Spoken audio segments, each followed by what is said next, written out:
25 जानेवारी 2026. दैनिक चालू घडामोडी. MPSC जागरणद्वारे आजचे महत्त्वाचे प्रश्न. प्रश्न 1. नुकताच राष्ट्रीय बालिका दिन कधी साजरा करण्यात आला आहे? याचे अचूक उत्तर आहे बी.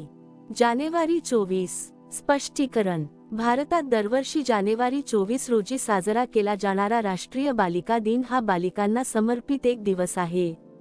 2008 मध्ये स्थापन करण्यात आलेल्या या उपक्रमाचा उद्देश मुलींच्या हक्कांवर प्रकाश टाकणे, त्यांच्या शिक्षणाला प्रोत्साहन देणे आणि लैंगिक भेदभाव आणि महिलांविरुद्धची हिंसा यांसारख्या समस्यांचे निराकरण करणे हा आहे.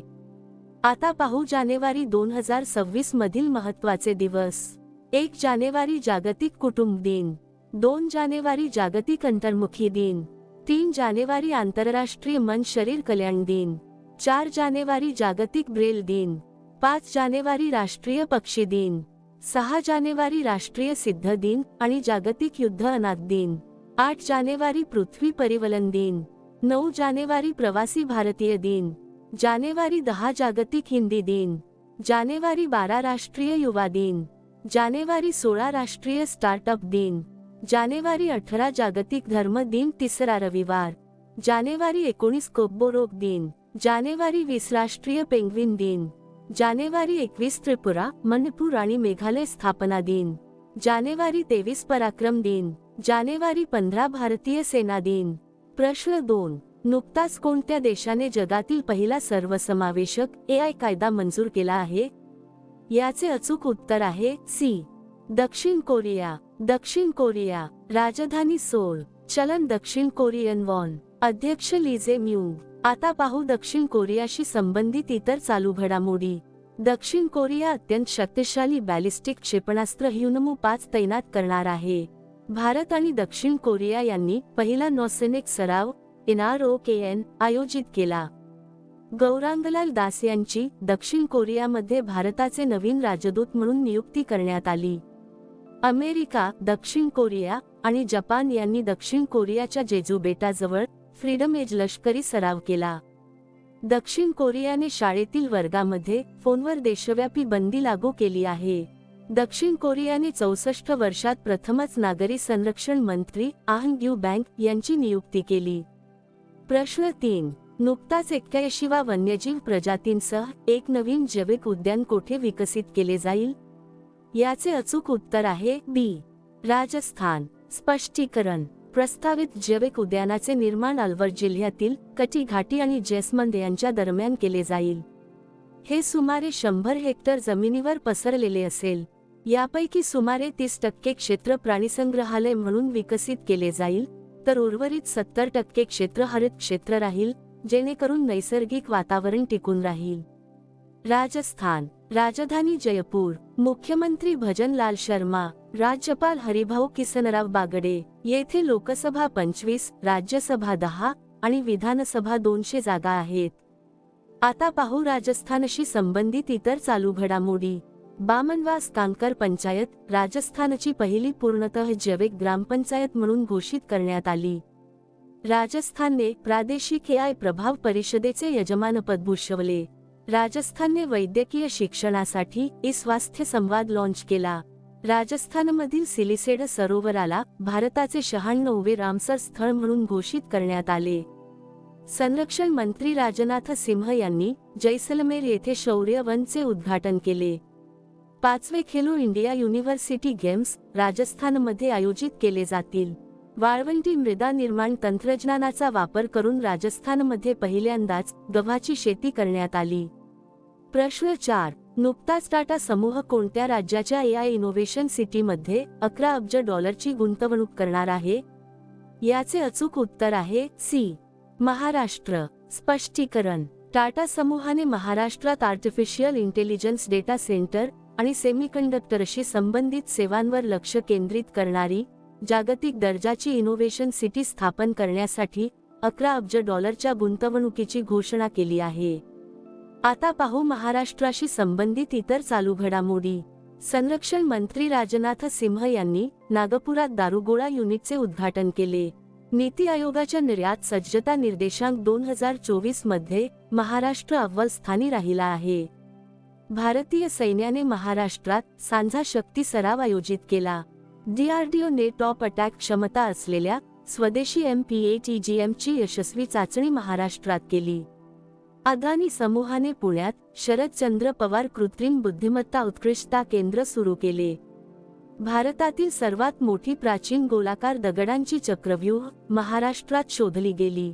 महाराष्ट्रातील सांगली येथे एक समर्पित बेदाणा संशोधन केंद्र स्थापन केले जाईल. प्रश्न 5. नुकताच कोणत्या देशाने अधिकृतपणे स्वतःला WHO पासून वेगळे केले आहे?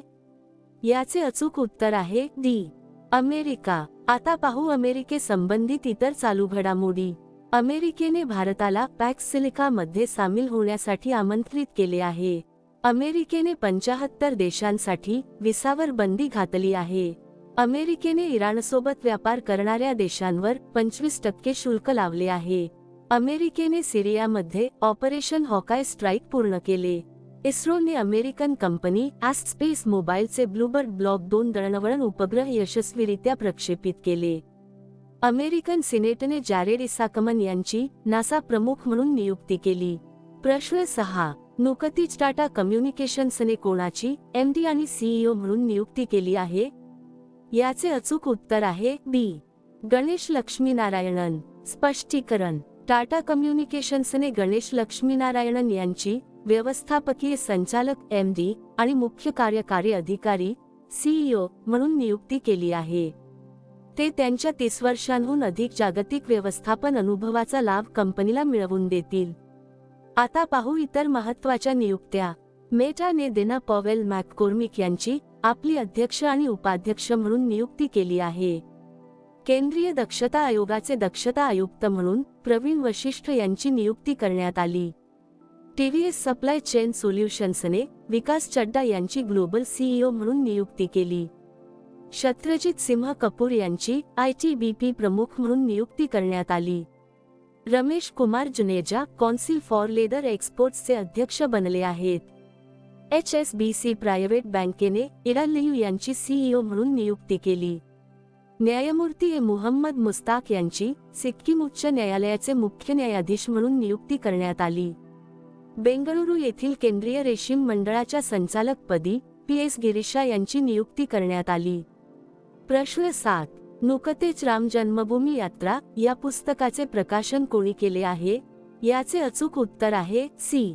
CP राधाकृष्णन. स्पष्टीकरण. भारताचे उपराष्ट्रपती श्री CP राधाकृष्णन यांनी नवी दिल्ली येथील उपराष्ट्रपती निवासस्थानी challenge of ambrosia Ram Janmabhoomi challenge and response या पुस्तकाचे प्रकाशन केले. हे पुस्तक भारत सरकारचे माजी सचिव श्री सुरेंद्र कुमार पचौरी यांनी लिहिले आहे. या प्रसंगी अनेक वरिष्ठ अधिकारी, विद्वान आणि प्रतिष्ठित व्यक्ती उपस्थित होत्या. आता पाहू इतर महत्त्वाची पुस्तके. द ग्रेट सॅक्शन्स हॅक नावाचे पुस्तक उर्जित पटेल यांनी लिहिले आहे. राष्ट्रपती द्रौपदी मुर्मू यांनी संथाली भाषेत भारताचे संविधान जारी केले. डॉक्टर सिकंदर कुमार लिखित मोदी युग में भारत का आर्थिक सशक्तीकरण या पुस्तकाचे प्रकाशन झाले. CP राधाकृष्णन यांनी सनातन संस्कृती की अटल दृष्टी नावाच्या पुस्तकाचे अनावरण केले. शिखर धवनचे आत्मचरित्र the one cricket my life and mower प्रकाशित झाले. रिचा शर्मा लिखित फाइंड अँड होम अगेन या कादंबरीचे प्रकाशन झाले. बर्जिस देसाई लिखित मोदी का मिशन या पुस्तकाचे प्रकाशन झाले. प्रश्न 8. नुकतेच ट्री लेडी नावाने प्रसिद्ध असलेल्या कीर्तिदा मेकानी यांचे निधन झाले आहे. त्या कोणत्या देशातील होत्या? याचे अचूक उत्तर आहे सी. सिंगापूर. स्पष्टीकरण. भारतात जन्मलेल्या आणि सिंगापूरला आपली कर्मभूमी बनवणाऱ्या प्रसिद्ध पर्यावरणवादी कीर्तिदा मेकानी यांचे जानेवारी 19 रोजी 66व्या वर्षी हृदयविकाराच्या झटक्याने निधन झाले. त्या ट्री लेडी या नावाने व्यापकपणे ओळखल्या जात होत्या. गेल्या 3 दशकांहून अधिक काळ त्यांनी निसर्ग संवर्धन, सामुदायिक कल्याण आणि सांस्कृतिक विकासासाठी शांतपणे प्रभावी कार्य केले. सिंगापूर. राजधानी सिंगापूर सिटी. चलन सिंगापूर डॉलर. अध्यक्ष थरमन शनमुगरत्नम. पंतप्रधान लॉरेन्स वॉंग. आता पाहू सिंगापूरशी संबंधित इतर चालू घडामोडी. हेनले पासपोर्ट इंडेक्स 2026 मध्ये सिंगापूर अव्वल स्थानी राहिले आहे. ट्रॅव्हल अधिक लेजर इंडियाज बेस्ट अवॉर्ड्स 2025 मध्ये चांगी विमानतळाने 2025च्या जगातील सर्वोत्तम विमानतळाचा किताब जिंकला. सिंगापूरने सायबर फसवणूक करणाऱ्यांसाठी अनिवार्य फटक्यांची शिक्षा जाहीर केली आहे. 2025च्या आर्थिक स्वातंत्र्य निर्देशांकात सिंगापूर अव्वल स्थानी राहिले. गॅलप ग्लोबल सेफ्टी रिपोर्ट 2025 मध्ये सिंगापूर अव्वल स्थानी राहिले.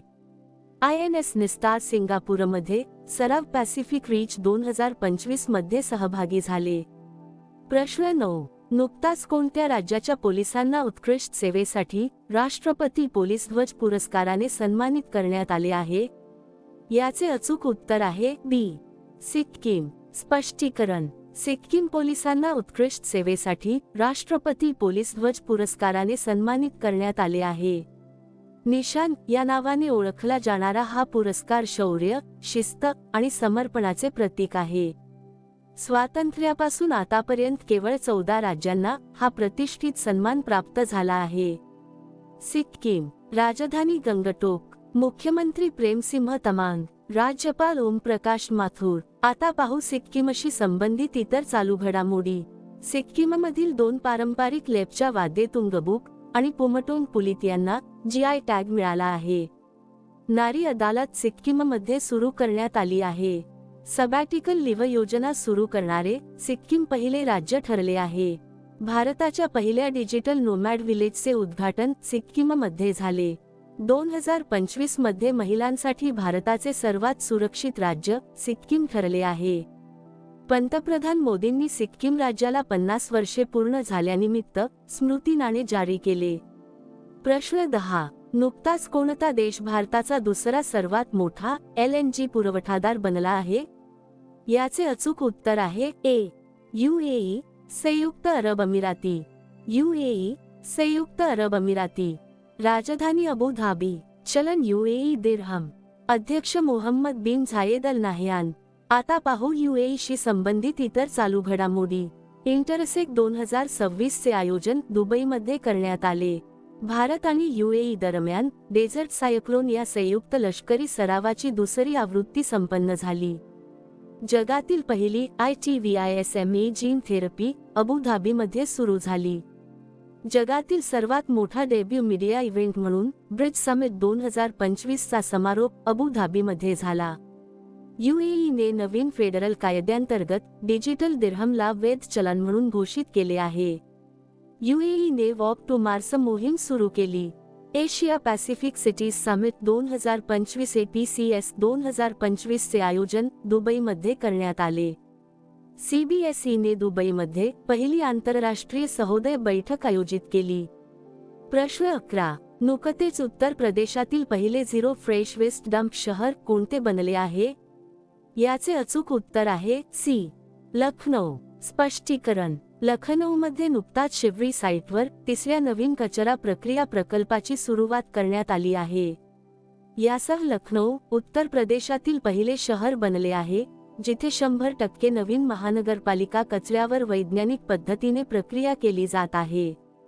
प्रश्न 12. नुकतेच कोणत्या राज्याने गुटखा, पान मसाला आणि तंबाखू उत्पादनांवर पूर्णपणे बंदी घातली आहे?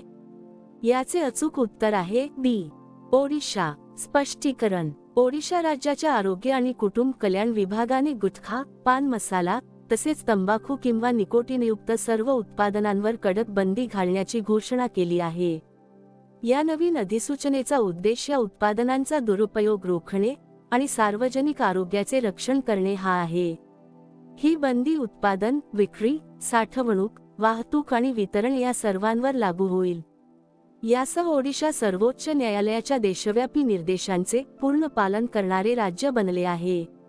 ओडिशा. राजधानी भुवनेश्वर. मुख्यमंत्री मोहन चरण मांझी. राज्यपाल डॉक्टर हरी बाबू कंभमपती.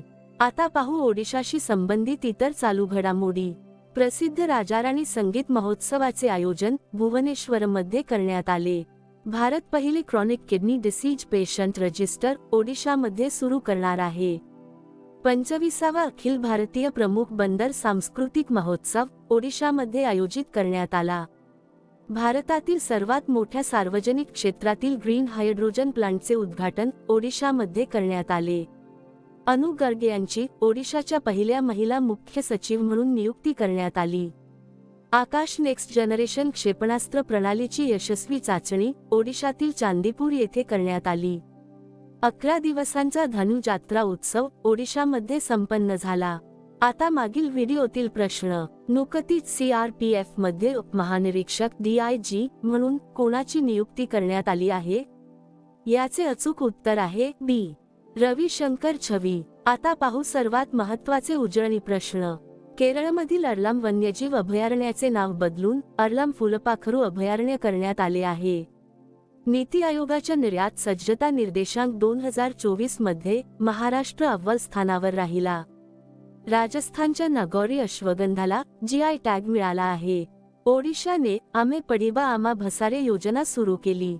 भारत पहिले chronic kidney disease patient register ओडिशामध्ये सुरू करणार आहे.